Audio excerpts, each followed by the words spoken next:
First of all, I've been a big fan of this soap opera since I was a kid. Nice. Staying home for the summers, and this is what we would watch because there was nothing else on. So we just love the show. For you to be a part of it, now in its 58th season, going on 59th. I know, right? What does it feel like to be a part of such a long-running soap opera like this? It's an absolute honor. It's a privilege, and the magnitude of what I was doing came to me through my mother's reaction. She used to watch it with her mother and her aunties who are no longer with us, and so when she found out that I was on it, she just felt like so much. It brought a lot of memories back for her, and I'm playing characters that she used to watch, or character that she used to watch, and just it's a real privilege. It's an absolute honor to be on Days of Our Lives. I absolutely agree. It's one of the longest running shows of all time. The legacy of it, and then being able to, and the fans and their love for it, I think is very unique. Yep. And feeling the love from them is something that I never expected when I got hired to work on the show, and it just really warms your heart. Yeah, and then you feel also when you step onto the stages and you work with everyone, you feel the history of it. And there's not very many shows that are like that, and all of that combined just has a big heart.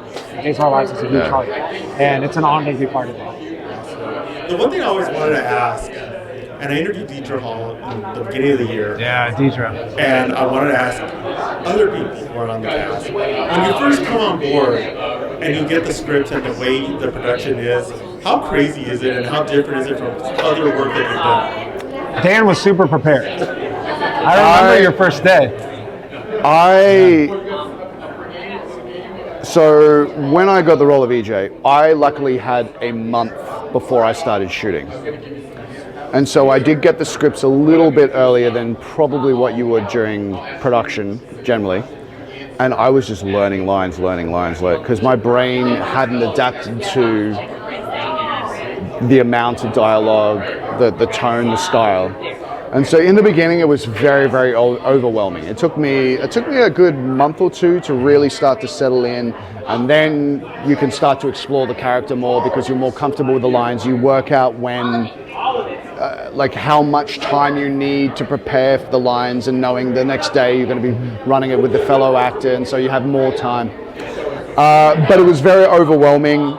My first couple of weeks were with Ali Sweeney, and she had to leave for a little bit, so they jammed in all her episodes. So I was shooting a ridiculous amount of episodes in the first couple of weeks, and it was like a trial by fire, basically. And I had to fill the shoes of bloody James Scott, and like an iconic character. So a lot on my shoulders. Yeah, it was. I came on a little bit slower than most characters.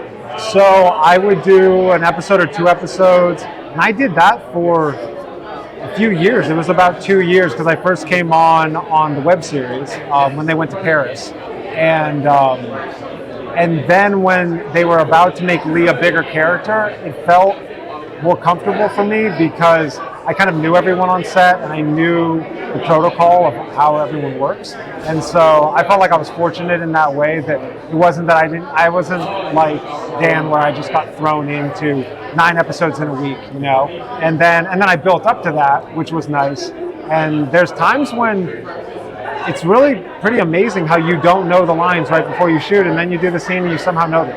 Yeah. That's the energy that, like when action, like, the energy and the focus of like, and all of a sudden things start coming back to you. You start listening to the other character, and then that helps, and blah, blah, blah. You know? Everyone's different, but It's such a fun set too. It's kind of like theater a little bit, you know, because it's the stage, and all the cameras are facing the same direction, and you just do a rehearsal, and then you shoot it, and then you go on the next scene.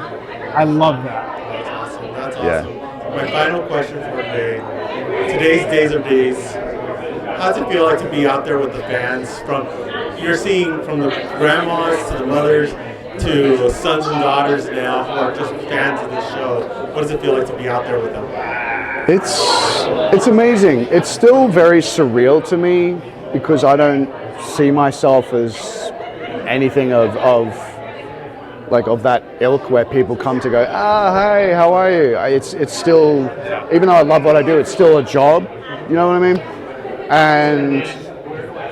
But it's also very humbling and eye-opening because it reminds you of what you consider work can influence people's lives, can change people's lives, can give them some reprieve from a tough life, and it makes you go, I'm going to continue to do my best that I could possibly do. So it's amazing. Yeah. I love the fans.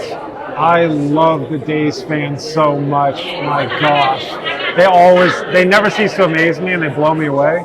And to be able to be close with them and interact with them, and hopefully bring some joy to their day, and be part of a really cool event that they look forward to coming to, because we all look forward to coming to this. It really touches me. Yeah, I love it. Awesome. Well, thank you so much. Thank you. Thank you. Got another 2 years for the 60th. Have a great couple seasons, and we'll look forward to talking to you then. Thank you so much. Thank you very much. Thank you. Take care. Thank you, guys.